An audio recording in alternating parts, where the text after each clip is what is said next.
Los primeros intentos racionales por explicar el origen del universo los llevaron a cabo filósofos griegos hace unos 2500 años, los cuales crearon las primeras cosmologías. En este sentido, es curioso comprobar cómo las preguntas fundamentales a las que se hicieron ellos mismos frente siguen siendo las mismas cuestiones que nos planteamos en el día de hoy, en la propia actualidad.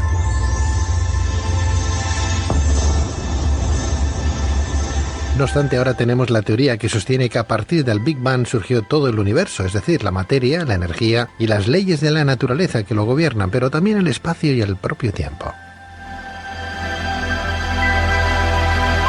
Lo que está claro es que la ciencia constituye hoy en día uno de los grandes logros alcanzados por el ser humano para tratar de dar respuesta a las grandes preguntas existenciales que todos nos venimos formulando. Sin embargo, desde diferentes sectores se ha tendido a señalar una contradicción insuperable entre religión y ciencia a la hora de tratar de dar respuesta a cuestiones sobre nuestro origen y la del propio universo. ¿Pero puede la ciencia suplantar a la religión? ¿Realmente la religión se opone a la ciencia o se complementan? Según las actuales teorías cosmológicas, ¿existe un lugar para Dios como creador para explicar el origen del universo? ¿Cuál es la opinión al respecto del prestigioso físico Stephen Hawking? ¿Qué se entiende por diseño inteligente al tratar de explicar la evolución humana?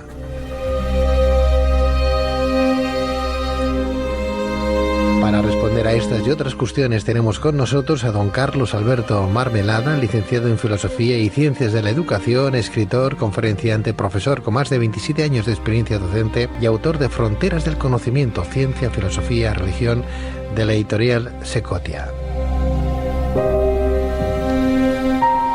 Doctor Carlos Alberto Marmelada, muy buenas noches, doctor. Hola Pedro, muy buenas noches, una alegría volver a estar contigo y muy buenas noches a todos nuestros oyentes. Para empezar, hablar de tu última obra en la que explicas la complementariedad entre ciencia, razón y fe, o ciencia, filosofía y religión, y antes de hablar sobre el origen del universo, ¿cuál es según tu punto de vista la auténtica relación entre la ciencia y la fe? ¿Existe un falso conflicto al respecto o no? Sí, yo creo que sí, ¿no? Es decir, son dos realidades positivas complementarias que no se contraponen. Históricamente se ha intentado contraponerlas, pero es, digamos, innecesario, ¿no? A finales del siglo XIX, por ejemplo, principios del XX, pues se llegó incluso a hacer una filmación en Estados Unidos, pues de dos trenes chocando el uno contra el otro frontalmente, estaban situados en la misma vía y en la misma dirección y viajando en sentidos contrarios. Uno de ellos era el tren de la ciencia y otro el de la religión. Entonces, bueno, se filmó y se tenía precisamente la idea de transmitir esta imagen de que eran dos realidades que colisionaban frontalmente y además, pues eso, ¿no?, con la violencia y de forma brutal, ¿no? Pero la realidad es que la ciencia es una cosa, es un modo de conocimiento objetivo válido, importantísimo, un gran logro de la humanidad, y la religión es, digamos, otra forma de conocer ciertas realidades que no son accesibles para la ciencia. Por lo tanto, si el ser humano quiere intentar encontrar sentido a su existencia y quiere conocer la realidad con profundidad, desde luego no puede renunciar a ciertas formas de conocimiento, porque entonces tendría solamente una visión parcial de la realidad. Doctor Marmelada, a lo largo de la historia ha habido muchos religiosos que han cultivado la ciencia, del mismo modo que también ha habido muchos científicos de renombre que han profesado una fe sincera, sin problema alguno, de compatibilidad entre creencias religiosas y sus investigaciones científicas, ¿no? En este sentido, ¿qué se considera como cientificismo? ¿Por qué lo consideras como una manipulación ideológica tú, por ejemplo? Sí, porque vendría a ser una ideología filosófica que lo que haría es aprovechar el gran éxito de la ciencia para poder convencer a la gente de que efectivamente Dios no existe, por lo tanto utilizar a la ciencia como una prueba del ateísmo y de que todo es material, ¿no?, de que no existe nada inmaterial, y por lo tanto también utilizar a la ciencia como una fuente de pruebas del materialismo filosófico. Pero claro, la ciencia es otra cosa y no se dedica a fundamentar filosofías ni nada de eso, hace su trabajo y que lo hace muy bien, por cierto, ¿no? Entonces, claro, el cientificismo es una cosa distinta a la ciencia positiva. La ciencia positiva aquí quiere decir que estudia hechos, datos concretos, ¿no? Entonces, la ciencia positiva lo que hace es investigar parcelas de la realidad, experimentables, mesurables, lo hace con una metodología y ya está, y no se mete en más zarandas, digamos, metafísicas. Y entonces el cientificismo lo que hace es hacer pasar por ciencia, en realidad, prejuicios filosóficos o ideas filosóficas. O sea que el cientificismo sería una ciencia negativa. definitiva? Sería una postura filosófica frente a ciertas cuestiones de la vida que lo que intenta es basar sus conclusiones en supuestos datos científicos que en realidad no son tales, no casan y no sirven para eso. ¿Una ciencia infusa? No, o sea, el cientificismo sería utilizar la ciencia para demostrar algo que la ciencia no puede demostrar, porque sus herramientas y sus métodos no son válidos en esos terrenos, en esos campos. Es decir, sería la ideología filosófica que haría dar de sí a la ciencia más de lo que ya puede dar de sí. O sea, al final nos tenemos que quedar con la fe. Depende de lo que estemos hablando, depende del ámbito de la realidad que estemos estudiando. Si estamos estudiando cómo funciona la célula y todo esto, pues nos quedamos con la ciencia, no necesitamos... Bueno, a ver, la fe natural la necesitamos todos, pero la sobrenatural, en ese ejemplo que hemos puesto, no, el científico no la necesita. Cuando entra al laboratorio trabaja y no necesita fe sobrenatural para hacer su trabajo, lo hace fenomenalmente bien. Ahora, claro, ¿cuál es el problema? Que la ciencia ha tenido tanto éxito social que ha sido fácil que haya habido gente que haya dicho, oye tú, pues escucha, aprovechemos y este sello, esta marca de garantía tan grande y tan buena que tiene tanto prestigio entre la gente, utilicémosla para llevar el agua a nuestro molino y hacer creer que la ciencia ha conseguido demostrar estas cosas que a nosotros nos interesan, que Dios no es Cristo, que todo es material. Antes de dar el salto a las librerías, la idea original de nuestro invitado fue publicar Fronteras del Conocimiento como libro de apoyo escolar para alumnos de bachillerato y explicar los grandes enigmas entre ciencia, razón y fe, con el fin de que los alumnos supieran distinguir unas cosas de otras y asumir que todo es complementario, pero cada cosa en su sitio y sin negar lo contrario. Exactamente, y respetando pues el valor de la ciencia, respetando el valor de la filosofía y respetando el valor de la teología como formas distintas de conocer. Y nos dejamos el arte, que es otra forma también de acercarse al conocimiento de la realidad y de ciertas parcelas de la realidad en concreto. Y nos dejamos el sentido común, no lo trato todo en el libro, ¿no? La idea, efectivamente, como tú decías, era llegar a todos los públicos, tanto a públicos académicos como al lector normal y corriente habitual. Bueno, hablemos de ese origen del universo, Carlos. Si nos referimos a este mundo, a este universo, ¿no? A lo largo de los años han ido apareciendo diferentes teorías científicas, como por ejemplo la del estado estacionario o la del Big Crunch, que prescindían de un momento a partir del cual surgía el universo desde la nada, por lo que para algunos la ciencia había demostrado que Dios era innecesario, por lo que se proclamaba su inexistencia. Hoy en día se sigue trabajando en ambientes científicos en la idea de que nuestro universo se habría creado a sí mismo sin la intervención divina, sin Dios. Sí, efectivamente. Es decir, nosotros, los que hemos nacido pues desde hace, 50, 60 años para acá, pues hemos nacido dentro del modelo, dentro del paradigma del Big Bang, y nos parece pues la cosa más normal del mundo, pero es que hasta hace 2 días y durante miles de años la humanidad pensó que el universo pues era esférico, que tenía un centro.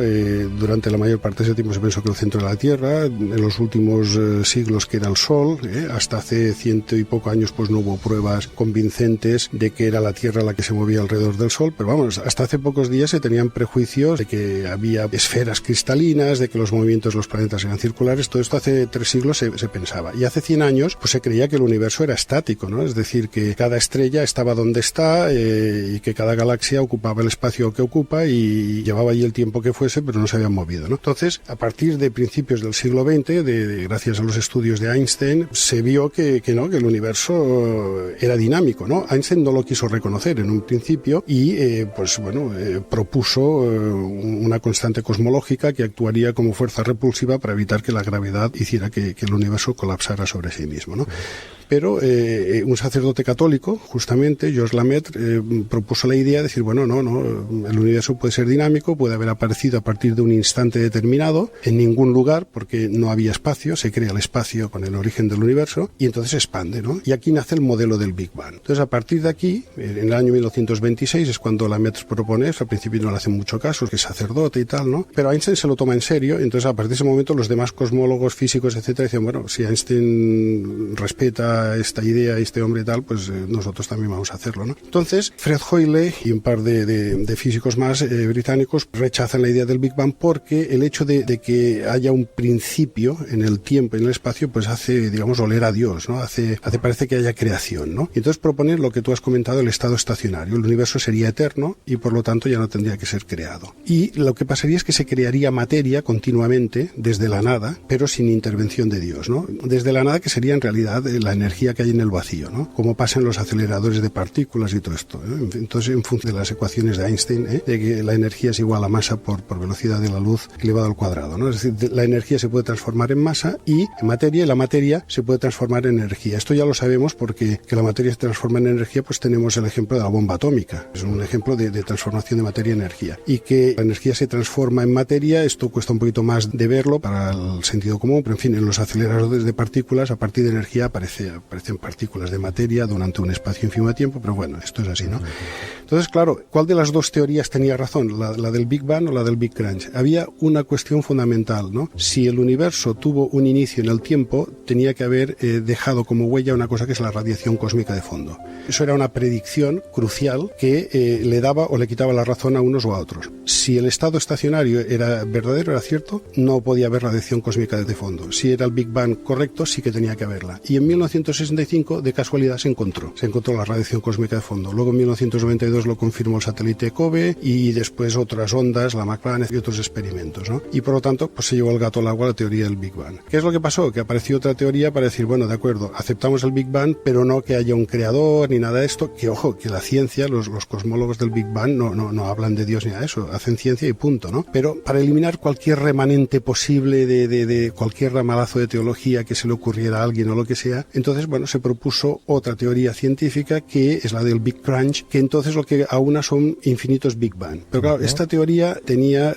un problema y lo expone un premio Nobel cosmólogo físico teórico que es ateo, que es Gaspar Weinberger, que dice, bueno, pues según los cálculos matemáticos, en cada uno de estos ciclos de explosión, expansión e implosión, contracción, ¿no? y nuevo Big Bang, en cada uno de estos ciclos infinitos tendría que haber un remanente de energía respecto al ciclo anterior. Claro, si ha habido infinitos, ahora la luz tendría que ser infinita y no lo es de noche, ¿no? Entonces es que la teoría no cuadra con la experiencia, ¿no? Esto ha llevado ahora a finales del siglo XX y ahora en el siglo XXI a otras propuestas mucho más complejas que son a las que tú aludías, ¿no? Pues las teorías de la autocreación del universo a partir de las teorías de cuerdas, de supercuerdas, la teoría M, la teoría de los universos de penebranas, en fin. No obstante, uno de los científicos más famosos que niegan la existencia de Dios, alegando que los conocimientos de la ciencia le convierten en una hipótesis superflua e innecesaria, es el físico teórico británico Stephen Hawking. En este sentido, y según tu punto de vista, ¿cuál sería el problema entonces, o las lagunas que presenta la teoría desarrollada por Hawking? Sí, efectivamente, Hawking es un gran físico, especialista en mecánica cuántica de los agujeros negros y bueno, pues tiene una gran reputación dentro del mundo de la física y además es un personaje admirable, ¿no? Por el ejemplo de superación que representa pues su vida, ¿no? Pero claro, eso es una cosa y otra cosa es mezclar, digamos, ciencia con metafísica y sacar conclusiones teológicas, ¿no? ¿Tú crees que Hawking, por ejemplo, mezcla? Sí. Además, explícitamente lo dice, ¿no? Y hace juicios, o sea, pontifica sobre cosas que son subjetivas, ¿no? Por ejemplo, dice, el filósofo más importante del siglo XX fue Ludwig Wittgenstein. Bueno, es una opinión muy respetable, pero otro puede pensar que fue Heidegger, otro puede pensar que fue Sartre, otro puede pensar que fue Nietzsche, que es del siglo XIX, pero que su influencia se deja entrever en el siglo XX, ¿no? Por ejemplo, entonces, claro, una cosa es que tú digas, en mi opinión, en mi parecer, este señor es para mí el más, o por lo menos en este tema, en este asunto, porque, claro, cuando absolutizas, bueno, pero esto es peccata minuta, ¿no? Entonces, el problema de Stephen Hawking cuando le estudias, digamos, es que realmente él mantiene una pluralidad de posturas respecto a la misma cuestión, ¿no? E incluso dentro del mismo libro, en la página, pues yo qué sé, 60 se muestra optimista sobre un tema, ¿no? Y en la 142 se muestra un poquito pesimista o bastante realista, digamos, ¿no? Es decir, hay un vaivén en sus ideas, pero efectivamente lo que tú dices es uno de los científicos más famosos hoy en día, cosmólogos, de los que niegan la existencia de Dios, basándose en pseudoargumentos de carácter físico, ¿no? Cosmológico en concreto. Del 2007, como bien decíamos, titulado La teoría del todo, el origen y el destino del universo, Hawking concluyó que Dios es una hipótesis superflua, pues el universo estaría autocontenido sin que nada externo a él pudiera afectarle, de modo que no pudo haber creación, simplemente sería eterno. Según Hawking, si existiera Dios, no jugaría ningún papel respecto al universo. Pero claro, Carlos, doctor Marmelada, ¿de dónde viene el universo? ¿Y por qué se originó? Y precisamente estos interrogantes siguen hoy en día sin respuesta. Sí. Y el objetivo de Stephen Hawking, desde mi punto de vista, sigue siendo encontrar una respuesta también a dichas cuestiones, como en su momento lo haría Albert Einstein, ¿no? Sí. Y que empezó a creer en Dios al final de su existencia. Hay polémica sobre eso. De hecho, hecho, durante su vida él fue creyente en una especie de panteísmo, en fin, un dios que sería pues una energía del universo, en fin, algo especial, ¿no? Y hacia el final de su vida, según unas fuentes, se convertiría en la creencia de un dios, de algún tipo de dios monoteísta, aunque no especifican cuál, y según otras fuentes, pues la aparición de una carta recientemente y tal mostraría que no, que al final tampoco era un creyente, al menos en el sentido monoteísta de la expresión. Pero bueno, lo que tú comentabas de Stephen Hawking, él justamente sí que da una explicación de cuál es el origen del universo, porque claro, la mente humana lo quiere explicar y no solamente a través de la teología, sino que incluso la propia ciencia quiere, según Hawking, quiere sustituir a la teología en este punto, ¿no? Es su gran objetivo, él lo dice explícitamente, su gran objetivo es comprender la mente de Dios. Luego dice que Dios no existe, pero por otro lado ya te decía yo que es muy contradictorio en sí mismo, ¿no? O sea, si conseguimos responder a la pregunta de por qué existe el universo y por qué es como es, que es lo que él ha querido desentrañar estos últimos 30 años, dice, entonces entenderíamos la mente de Dios. Entonces, claro, ¿por qué existe el universo? Entonces Hawking dice que, bueno, que el universo surge efectivamente en un momento determinado, surge en el tiempo, pero es fruto de unas causas anteriores al universo, ¿no? Por lo tanto, no al fruto de un creador, sino a unas leyes físicas que darían lugar a este universo, ¿no? Y después, ¿por qué es como es? Es otra de las grandes preguntas. Ahora iremos a la crítica de la anterior, pero otra de las grandes, porque ya te habrás dado cuenta que es un círculo vicioso el planteamiento de la anterior, ¿no?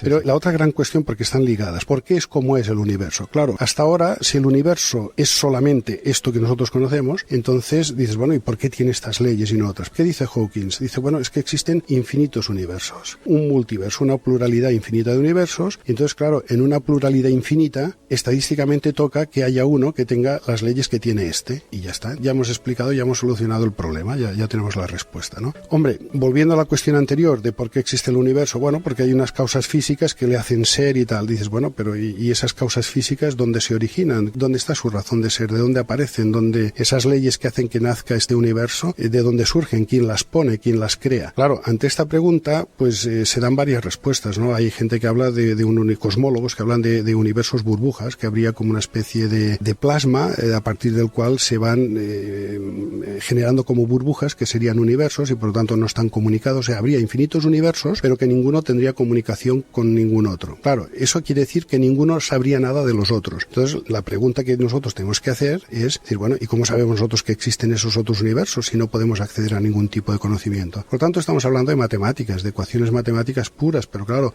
Pero por esa regla de tres, Carlos, estaríamos planteándonos también la existencia del propio Dios. Es diferente, es decir, Dios es una persona. Entonces, fíjate tú, si Dios estamos... es una persona. Es una persona. Entonces, si estamos hablando de cosas, que el universo es una cosa... ¿Cómo sabemos que Dios es una persona? Bueno, pues tiene inteligencia, tiene voluntad, es distinto. ¿Cómo lo sabemos eso? Bueno, es el concepto que se tiene de Dios, la definición que se tiene de Dios es esta, ¿no? Pero antes de entrar en eso, o sea, tú piensa una cosa, es decir, si el universo se crea a partir de sí mismo, de unas leyes, ¿cómo pueden ser anteriores al universo? Esas leyes tienen que salir de algún sitio. Entonces, claro, en realidad estaríamos trasladando la pregunta antes, ¿no? Otros proponen que el universo se genera a partir del choque de otros universos. ¿A dónde tenemos que ir a parar? ¿A qué entendemos por universo? Si por universo entendemos el espacio en el que nosotros vivimos, lo que nosotros conocemos por universo clásico, digamos, y decimos que este universo es generado por otros, en realidad la palabra universo quiere decir el todo. En este magnífico libro que acabas de publicar, analizas, como bien decías, teoría de cuerdas, teoría de supercuerdas, sí,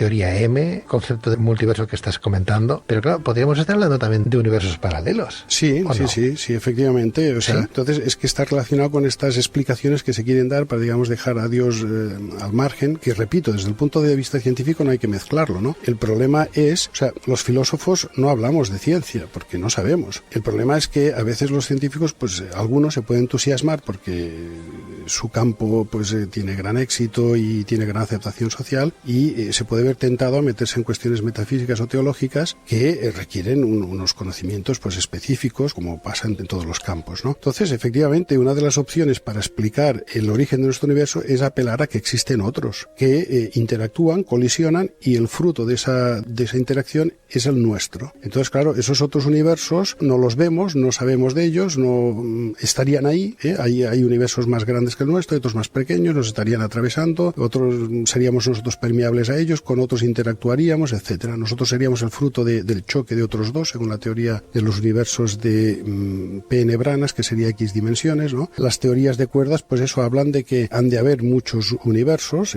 y que la materia en realidad no está hecha de partículas, sino en última instancia de cuerdas que vibran, cuerdas de energía, ¿no? Y que tienen diversas pautas de vibración. No es que haya diversas cuerdas vibrando y que unas dan lugar a electrones, otras a quarks y tal, ¿no? Sino que una misma cuerda, al vibrar de forma distinta, puede dar a un electrón, y al vibrar de otra forma puede dar a un quark, por ejemplo, ¿no? Entonces, claro, explican el universo así, pero claro, la gran pregunta sigue siendo de si cogemos el todo. O sea, a mí me da igual que el universo tenga el tamaño que tenga, me da igual si es este universo donde vivimos nosotros. El concepto de universo es todo lo que hay. Si además del universo en el que estamos nosotros hay otros, el universo es el conjunto de todo, y nosotros seríamos una parte, seríamos como una galaxia, para entendernos. Y ese todo ¿de dónde sale? Es decir, ahí estaría la cuestión. Si ya se nos hace complicado al resto de los mortales que no somos físicos ni científicos el entender esa casuística que esta noche estamos abordando, Carlos, yo entiendo que para los especialistas como tú, ¿no?, que habláis con tanta profundidad de este tema, entiendo yo que a lo mejor rizamos el rizo simplemente porque tenemos una creencia que queremos pensar y mantener de que aquello es así, ¿no? Y le aplicamos ahí ciencia por los cuatro costados, aunque no podamos aplicar mucha ciencia en nuestros argumentos, ¿no? No lo sé, ¿eh? Antes hablabas de Dios como sujeto, pero es que nadie ha visto a Dios, nadie ha tenido un mensaje directo de Dios. Podemos leer cánones, sagradas escrituras, etcétera, pero ¿dónde está Dios? ¿Dónde está presente Dios? ¿En el universo? ¿Está en el cielo? ¿Dónde está ubicado? Vamos a ver, quiero entrar primero diciendo que yo participo en tus creencias, quiero decir que soy católico, apostólico, pero que también nos hacemos esas preguntas, como el resto de los mortales, ¿no? ¿Y por qué permite y por qué deja? ¿Por qué permite el mal en el mundo, no? Claro, ¿por qué permite tantas cosas? Esto ¿no? lo trato en el siguiente libro que he publicado, ¿eh? ¿Por qué permite tantas cosas malas en el mundo? Caramba, sí. A mí me hacen esas preguntas ateos y me cuesta contestar. Si le tengo que hablar de universos paralelos, de quién fue primero, y está muy bien, pero eso a lo mejor es buscar los tres pies al gato. No, lo que planteo es lo siguiente, es decir, yo no me meto en cuestiones teológicas, ¿no?, sino simplemente lo que planteo es que es imposible que el universo se haya creado a sí mismo, por lo tanto tiene que tener una causa explicativa, y esa causa es trascendente al propio universo. Entonces, a partir de aquí, tradicionalmente a esta causa se le ha puesto el nombre de Dios, ¿no? Y bien, ya está. Es decir, este es el planteamiento del libro, ¿no?, para simplificar mucho. También es importante decir que estas teorías que hablan de la autocreación del universo tienen un gran problema, ¿no? Y es que son teorías científicas altamente matizadas, de grandísima complejidad, en donde no todos están de acuerdo, ni muchísimo menos. De hecho, son minoritarios los partidarios de estas teorías, ¿no? Pero eso tampoco no es problema. Es decir, si tienen razón, da igual si son 5 o si son 500, ¿no? Pero el gran problema que tienen de momento, fíjate que soy muy prudente siempre hablando, es que son puramente matemáticas. Es decir, que no hay hechos experimentales que las avalen, las contrasten. Había una gran esperanza con la inauguración del LHC, del Gran Colisionador de Hadrones, en el 2008, todo eso, pero bueno, de momento todavía no ha podido aportar pruebas que confirmen las teorías, pues ya te digo, de cuerdas, supercuerdas y tal, que son sugerentes y todo eso, que igual dentro de 5, 10, 15, 20 años se pueden confirmar, o igual se han hecho ya descubrimientos hace un año, mientras estamos hablando esto, lo que se está es acabando de ultimar un artículo para publicarlo la semana que viene y mostrando que por fin hay un poquito de luz experimental en esa línea. Pero de momento, pues no la hay, ¿no? Entonces, como teorías científicas, tienen que dar ese paso al frente. Es decir, una teoría científica lo que hace es estudiar un hecho material, físico. Tú acabas de decir antes, a Dios no la ha visto nadie. Claro, es que es imposible verle, es inmaterial, ¿no? Entonces, un hecho material físico que se pueda medir a través de instrumentos, de aparatos, que se pueda matematizar, etcétera, ¿no? Explicar cuantitativamente, luego proponer unas hipótesis explicativas y después y diseñar unos experimentos que permitan contrastar o refutar esas hipótesis. Simplificando mucho, digamos, esta sería la forma de trabajar la metodología científica, grosso modo, ¿no? Bueno, pues claro, las teorías de cuerdas y de supercuerdas, la teoría M, en fin, todas estas teorías de la autocreación del universo todavía no han podido pasar por ese tamiz, por ese cedazo. Entonces, eso es imprescindible para que se acepten como verídicas en el sentido de que tiene en ciencia la palabra verídico, ¿verdad?, ¿no? Y, por tanto, es muy importante que hagan predicciones muy concretas que se puedan diseñar experimentos que permitan comprobar esas predicciones. Claro, todavía no se ha llegado a eso. Entonces, bueno, yo te hablaba antes de la radiación cósmica de fondo. Claro, esa era una predicción muy clara, muy concreta, muy específica que hacía la teoría del Big Bang, ¿no? Dice, oye, si esto ha sido así, nos tendríamos que encontrar eso. Y esto tiene que tener estas características. Y se encontró con esas características. Entonces, claro, eso se cargó la teoría del estado estacionario y corroboró, confirmó, aunque no definitivamente ni plenamente, pues la teoría del Big Bang, ¿no? Bueno, pues las teorías de la autocreación del universo, tanto la de cuerdas, supercuerdas, lo que sea, pues tienen que pasar por ese mismo proceso, tienen que hacer unas predicciones concretas y unos experimentos que permitan comprobar que efectivamente lo que predicen se cumple, y de momento pues no hemos llegado a eso todavía. Bueno, el diseño inteligente lo tenemos ahí. También otro tema calentito. El diseño inteligente pretende demostrar que la ciencia es capaz de evidenciar que la naturaleza refleja claramente la existencia de un diseño que ha sido concebido de una forma intencionada por un diseñador inteligente. Exacto, ¿no? Sí, señor. Pero claro, si no podemos medir, no podemos mesurar, no podemos cuantificar quién es ese gran artífice, estamos perdidos. Mira, nuestros oyentes podrán estar de acuerdo y los lectores del libro podrán estar de acuerdo con todo lo que se dice, o con nada, o con una parte, o en fin, ¿eh? Pero desde luego lo que está claro es que el libro cumple con lo que promete el título, es decir, tú acabas de poner sobre la mesa otro tema de fricción, otro tema de solapamiento entre la ciencia, la filosofía, la religión, que es el tema del diseño, ¿no? Es decir, hay un diseño en la naturaleza, hay una finalidad, hay un diseño en la naturaleza. Entonces, claro, esto arranca, o sea, si cuando estudias biología y te hacen remontar a Paley, al gran escritor británico, ¿no?, que hablaba de la metáfora del reloj y el relojero. Si tú vas por un campo y te encuentras un reloj, pues no se te ocurrirá pensar que eso ha salido espontáneamente o que se ha formado por azar, porque claro, cuando estudias ese objeto y ves lo que es, la función que tiene y la complejidad de su construcción, de su diseño, dices, bueno, esto no es fruto de los agentes meteorológicos y tal. Esto aquí ha habido un diseñador, un relojero que lo ha hecho, ¿no? Entonces, esta metáfora, claro, el reloj es la naturaleza, ¿no? Y el relojero sería, pues, esa causa trascendente a la naturaleza, sería lo que llamamos Dios tradicionalmente, ¿no? Lo que las religiones han venido llamando Dios, ¿no? Entonces, claro, si con un reloj nos admiramos y sacamos la conclusión de que ha tenido que haber un artífice, porque no puede ser fruto del azar, pues con el universo, que sería el gran superreloj, ¿no?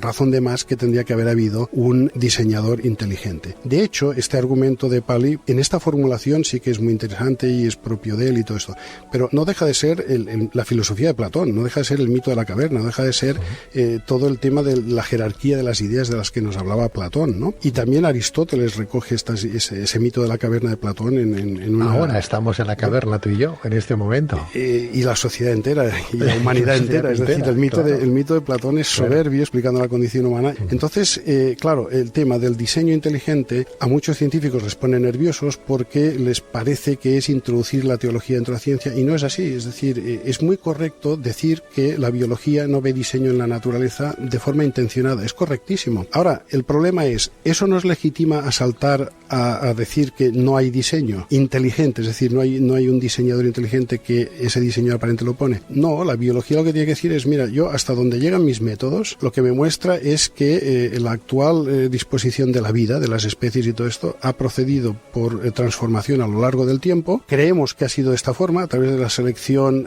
natural al azar de las mutaciones genéticas, y que ha hecho que persistan las que son adaptativas, las que permiten que sobrevivan los individuos que las tienen, ¿no? Y por eso los seres vivos tienen las formas que tienen ahora, ¿no?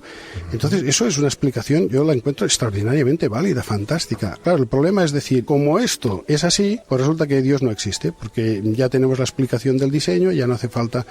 Es que estamos hablando de cosas distintas, o sea, yo me acuerdo una vez que un profesor me dijo, oye, ¿qué es mejor, un Ferrari o un tractor? Enseguida, claro, le dije, bueno, depende de para qué, claro, depende de para qué, ¿para ¿no? qué? Claro. O sea, si vamos a ir para arar un campo, oye, con el Ferrari no haremos ni 10 metros, ni ¿no? una cosa ni otra, ¿no? Y si es para ir de aquí a Zaragoza, con el tractor tardaremos 2 meses. Entonces, tampoco hay que ser tan extremista, ¿eh? Bueno, pero era una forma ilustrativa de explicarlo muy bien este hombre, ¿no? Es decir, o sea, ¿qué es mejor, la biología o la teología? Hombre, depende, ¿de qué vamos a hablar? ¿De qué tipo de realidad estamos hablando? De esto, claro. Pues me podrá ayudar más lo uno. Ahora, claro, si queremos tener una visión global, si queremos tener una comprensión unitaria, ¿te acuerdas de la famosa teoría del todo, ¿no? Que se ha hablado tanto estos últimos años. Si queremos intentar, que es imposible tenerla, por cierto, ¿no? Y que no se ha conseguido hasta ahora, pero que a lo mejor sea imposible tenerla. Un punto que sería interesante, digamos, mencionar también, o sea, las teorías estas de cuerdas, de supercuerdas que hablábamos antes, ¿por qué no han podido tampoco triunfar de momento? Porque no se ha conseguido una teoría, la gran unificación de las 4 fuerzas, de momento,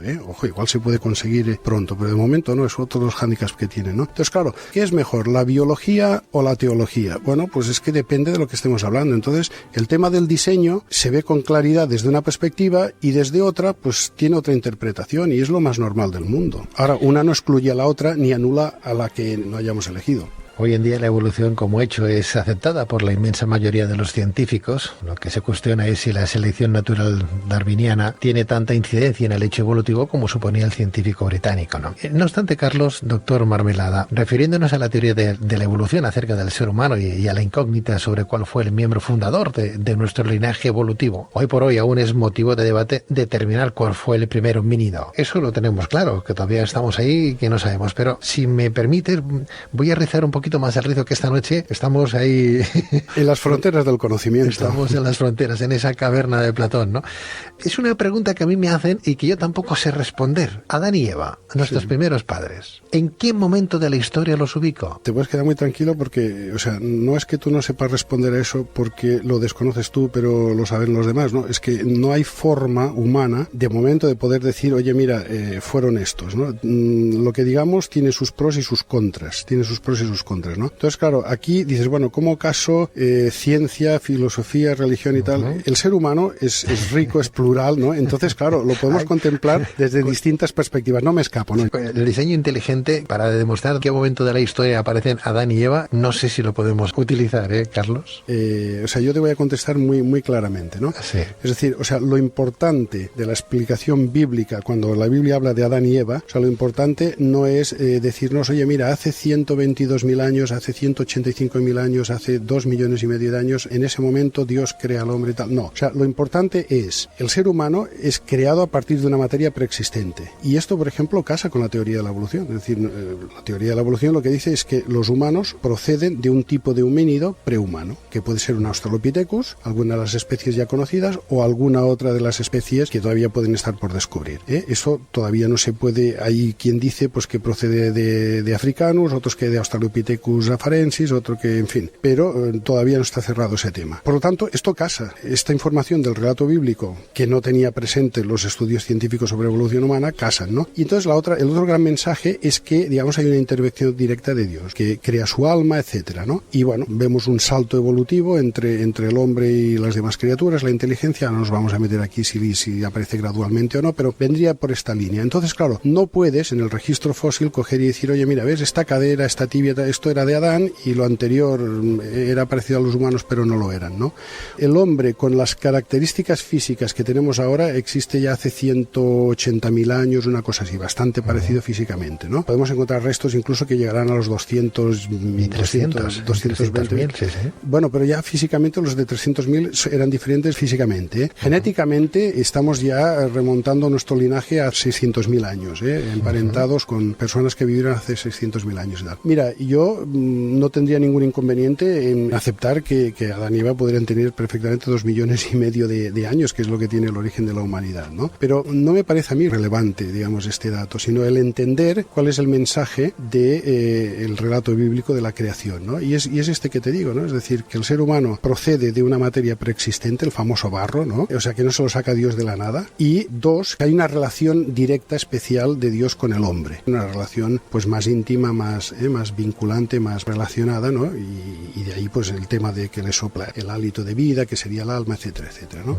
Bueno, es una explicación alegórica. Ahora, eso, ¿cómo lo conviertes en datos científicos contrastados por los arqueólogos y tal? Es absolutamente imposible y eso no se va a conseguir nunca. Nadie en ningún momento va a poder levantar una tibia y decir, esta era de Eva y esto tiene, por datación radiológica del yacimiento en el que hemos encontrado esto, pues mira, esto tiene 280.000 años o 1.020.000 años. No, eso va a ser imposible. Pero es que tampoco no es lo relevante. Las controversias se acentúan a la hora de determinar cuál fue la primera especie humana que existió sobre el planeta, como bien apunta el doctor Carlos Alberto Marmelada, ¿no? Para unos debió tratarse de Homo habilis, otros en cambio apuestan por Homo rudolfensis que literalmente significa hombre del lago Rodolfo, que corresponde al antiguo nombre con el que era conocido el actual lago Turkana en Kenia. Asimismo, la ocupación de Europa por parte de los humanos es uno de los temas más debatidos en el paleoantropología, ¿no? Y en este contexto todavía sigue siendo objeto de debate cuál es la especie humana de la que procedemos. De momento, el candidato más aceptado es Homo rhodesiensis, como bien decías, una especie humana que vivió en el África Austral hace entre 200 y 300.000 años.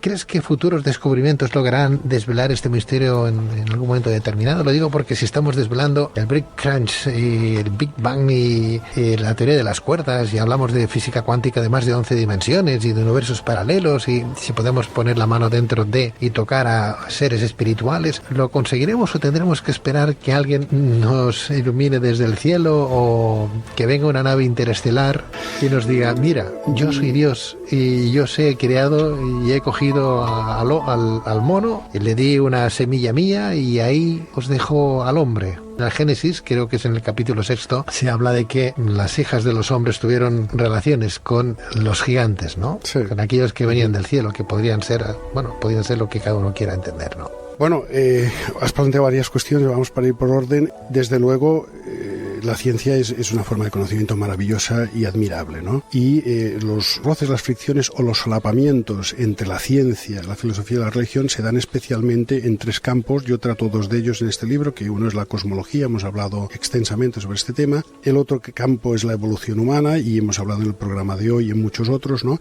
Después hay un tercer campo que es la neuroteología, que eso si acaso lo podemos dejar para otro día, ¿no? Tampoco no lo trato en este libro, pero entonces, claro, centrándonos en la pregunta que me haces, ¿no? Es decir, ¿podremos saber en un futuro cuál es realmente la primera especie humana y tal y todo esto? Ahí está la cosa, ¿no? Es decir, no me digas que no tienes curiosidad. Yo muchísimo. O sea, en una ocasión le dije a un gran arqueólogo que yo renunciaría a 5 años de mi vida, es decir, morirme 5 años antes, ¿no? Me parece que le dije 10, pero bueno, fue hace años, ahora ya soy más mayor y ya me lo pienso más el decir este tipo de cosas por saber la auténtica verdad sobre todo esto, ¿no? Entonces, pero mira, la cosa debe de andar por los 2.700.000, 2.800.000 años de antigüedad. Por ahí deben de haber aparecido los primeros humanos. De esas fechas son las primeras herramientas que tenemos encontradas, ¿no? Y datadas, y que implican una inteligencia, un diseño, un concepto, en fin, una artesanía, una transmisión de esos conceptos, una enseñanza, una cultura, y eso son características típicamente humanas, ¿no? Y por ahí debe andar Homo habilis, Homo rhodolfensis, uno de estos que tú has dicho. Ahora, luego otra cosa ya es el Homo sapiens, ¿no? No obstante, déjame que haga de abogado del diablo ya para finalizar y te pregunte, bueno, Dios nos hizo a su imagen y semejanza, ¿no? Sí, y Homo habilis es muy feo, ¿no? Vas a decir. Claro.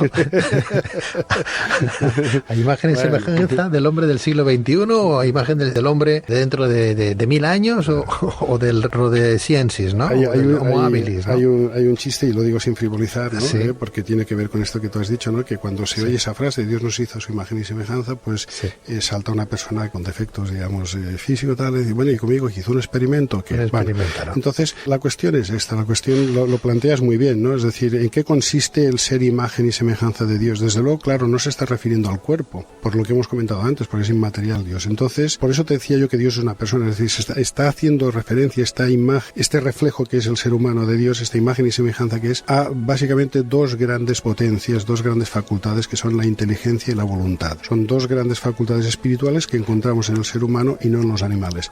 Mucha gente discrepará conmigo con lo que acabo de decir, yo soy consciente de eso, ¿no? Pero, bueno, ya Platón decía que el mundo se divide en los hijos... Carlos, dices, Dios es inmaterial, sí. Pero ¿y qué manía tenemos todos en darle una inmaterialidad? ¿Y si fuera material?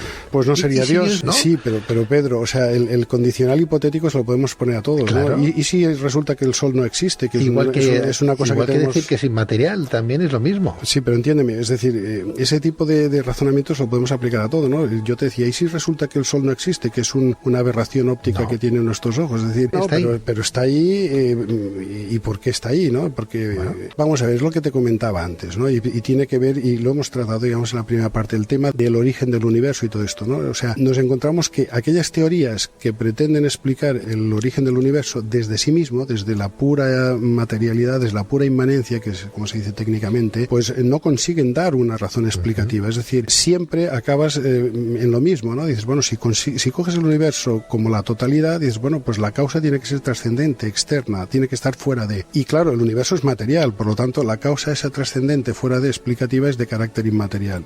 Y, dado que el universo tiene unas leyes, etcétera, claro, esa causa ha de ser omnipotente, es decir, ha de poder crear sin restricciones y ha de ser inteligente. Entonces, claro, vas estableciendo las características y dices, hombre, mira, pues esto es lo que tradicionalmente se ha entendido por Dios, ¿no? Por eso te decía yo que es inmaterial, porque no está dentro del universo, no es una causa inmanente. Si no, no sería Dios, sería otra cosa. Bueno, pues decir que hoy hemos tratado el último trabajo, el penúltimo trabajo, porque si ya está publicado el otro, es el penúltimo trabajo del doctor Carlos Alberto Marmelada, licenciado en Filosofía y Ciencias de la Educación, escritor y conferenciante, profesor con más de 27 años de experiencia docente y autor de este libro que esta noche hemos querido abordar, Ciencia, Filosofía y Religión, de la editorial Secote, un libro recomendado por Luces en la Oscuridad del doctor Carlos Alberto Marmelada. Carlos, de nuevo, insisto, gracias, felicidades y aquí tienes tu casa, vuelve cuando tú quieras.